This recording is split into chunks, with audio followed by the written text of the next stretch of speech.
നടി ആക്രമിക്കപ്പെട്ട കേസും വിധിയും തുടർന്ന് നടക്കുന്ന വിവാദങ്ങൾക്കുമിടെയാണ് ദിലീപ് നായകനായി എത്തിയ ബബബ എന്ന ചിത്രം ഇന്ന് തിയേറ്ററുകളിൽ എത്തിയിരിക്കുന്നത്. ധനഞ്ജയ് ശങ്കര് സംവിധാനം ചെയ്ത ചിത്രത്തിൽ മോഹൻലാലും അതിഥി വേഷത്തിൽ എത്തുന്നു എന്നതാണ് പ്രധാന USP. ഒപ്പം വിനീത് ശ്രീനിവാസനും ധ്യാൻ ശ്രീനിവാസനും ചിത്രത്തിലുണ്ട്. ഫസ്റ്റ് ഷോ കഴിഞ്ഞതിന് പിന്നാലെ പ്രതികരണങ്ങളുമായി എത്തിയിരിക്കുകയാണ് പ്രേക്ഷകർ. ബബബ ഒരു എന്റർടൈനറാണെന്നാണ് പ്രേക്ഷക പക്ഷം. ചിത്രത്തിന് കൂടുതലും വരുന്നത് സമ്മിശ്ര പ്രതികരണങ്ങളാണ്.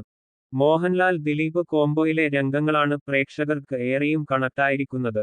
ഇവരുടെ ഡാൻസും ആക്ഷൻ സീക്വൻസുകളും രസകരമായി ചെയ്തിട്ടുണ്ടെന്നും പ്രേക്ഷകർ പറയുന്നു.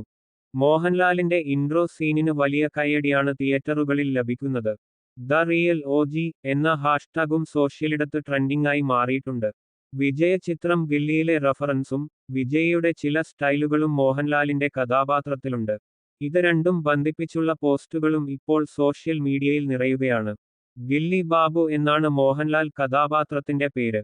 ദിലീപ് ചിത്രം ആദ്യ ദിനം ഏകദേശം 4 കോടിക്കടുത്താണ് നേടിയിട്ടുള്ളത്.